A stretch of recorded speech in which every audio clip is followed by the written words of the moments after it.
ঠাকুর মা ও স্বামীজির চরণে প্রণাম জানিয়ে শ্রী শ্রী রামকৃষ্ণ কথামৃত থেকে কিছু অংশ পাঠ করছি।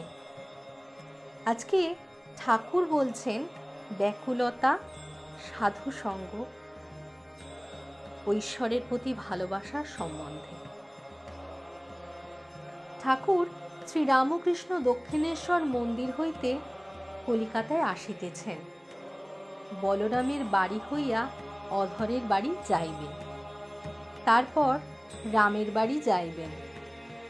অধরের বাড়িতে মনোহরসায় কীর্তন হইবে, রামের বাড়িতে কথকথা হইবে। আজ শনিবার 20শে জ্যৈষ্ঠ, কৃষ্ণা দ্বাদশী, 2রা জুন 1883 খ্রিস্টাব্দ। ঠাকুর গাড়ি করিয়া আসিতে আসিতে রাখাল ও মাস্টার প্রভৃতি ভক্তদের বলিতেছেন, দেখো, তার উপর ভালোবাসা এলে পাপ টাপ সব পালিয়ে যায়। সূর্যের তাপে যেমন মেঠো পুকুরের জল শুকিয়ে যায়। অর্থাৎ ঠাকুর বলছেন যে ঈশ্বরের প্রতি যদি আমাদের ভালোবাসা আসে তাহলে আমাদের সব পাপ টাপ পালিয়ে যাবে। আর কি বলছেন, বিষয়ের ওপর, কামিনী কাঞ্চনের ওপর ভালোবাসা থাকলে হয় না, সন্ন্যাস করলেও হয় না যদি বিষয়াসক্তি থাকে। অর্থাৎ আমাদেরকে বিষয়াসক্তি এবং কামিনী কাঞ্চনের উপর ভালোবাসা ত্যাগ করতে হবে। আর কি বলছেন ঠাকুর? ঠাকুর বলছেন, কিছুক্ষণ পর গাড়িতে ঠাকুর আবার বলিতেছেন, ব্রহ্মজ্ঞানীরা সাকার মানে না। নরেন্দ্র বলে পুত্তলিকা, আবার বলে উনি এখনো কালীঘরে যান। ঠাকুর বলরামের বাড়ি আসিয়াছেন। ঠাকুর হঠাৎ ভাবাবিষ্ট হইয়াছেন, দেখিতেছেন ঈশ্বরই জীবজগৎ হইয়া রইয়াছেন, ঈশ্বরই মানুষ হইয়া বেড়াইতেছেন। জগৎ মাতাকে বলিতেছেন, মা, এ কি দেখাচ্ছ? থামো, আবার কত কি! রাখাল টাকালকে দিয়ে কি দেখাচ্ছ? রূপ টুপ সব উড়ে গেল। তা মা, মানুষ তো কেবল খোলটা বই তো কিছু নয়, চৈতন্য তোমারই। মা, ইদানিং ব্রহ্মজ্ঞানীরা মিষ্টি রস পায় নাই। চোখ শুকনো, মুখ শুকনো, প্রেম ভক্তি না হলে কিছুই হলো না। মা, তোমাকে বলেছিলাম একজনকে সঙ্গী করে দাও আমার মতো, তাই বুঝি রাখালকে দিয়েছ। ঠাকুর অধরের বাড়িতে আসিয়াছেন। মনোহরসায় কীর্তনের আয়োজন হইতেছে। অধর বৈঠকখানায় অনেকগুলি ভক্ত ও প্রতিবেশী ঠাকুরকে দর্শন করিতে আসিয়াছেন। সকলের ইচ্ছা ঠাকুর কিছু বলেন। তখন ঠাকুর সেই ভক্তদের প্রতি বলছেন, শ্রী রামকৃষ্ণ ভক্তদের প্রতি সংসার আর মুক্তি দুই ঈশ্বরের ইচ্ছা।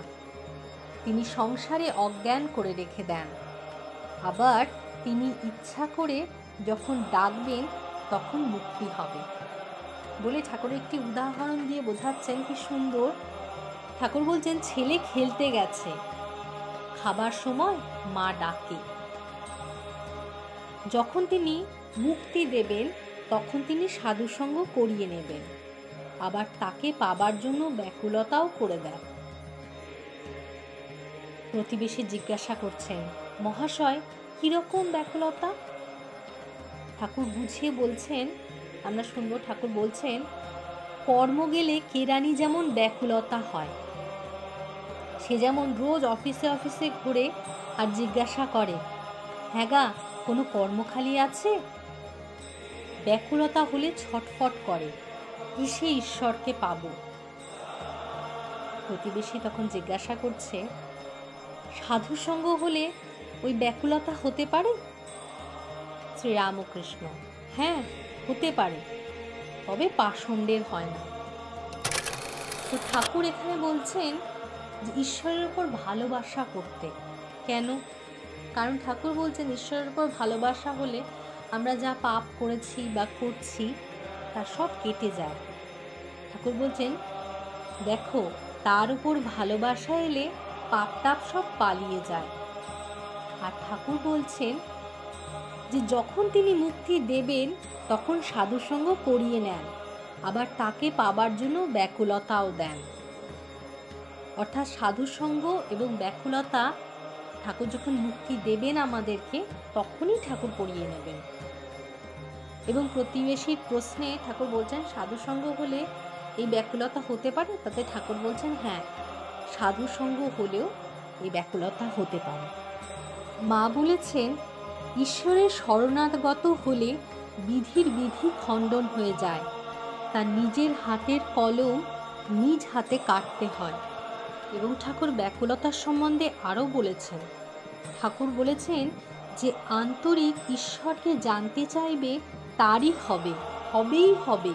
যে ব্যাকুল ঈশ্বর বই আর কিছু চায় না, তারই হবে।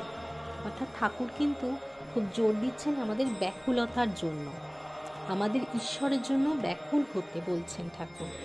আর কি বলছেন এতে? মা বলছেন যে ব্যাকুল হয়ে ডাকবে সে তার দেখা পাবে।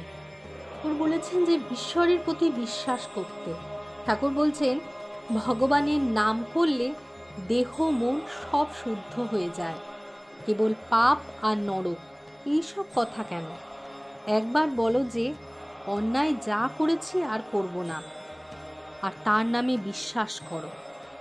ঠাকুর বিশ্বাস সম্বন্ধে আরও বলছেন বিশ্বাসের কত জোর তা তো শুনেছ।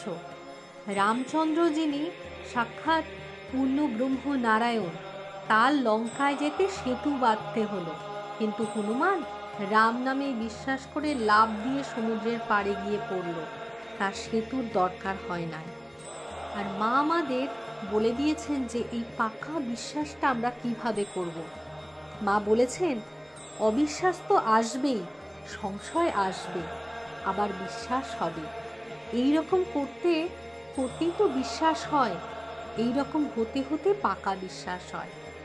অর্থাৎ ঠাকুর বলছেন যে আমাদেরকে বিশ্বাস করতে, কিন্তু সে বিশ্বাস কিভাবে করব? মা বলে দিচ্ছেন অবিশ্বাস আমাদের থাকবে, সংশয়ও আমাদের থাকবে, আবার বিশ্বাসও হবে। এই রকম করতে করতেই একদিন পাকা বিশ্বাস আমাদের হয়ে যাবে।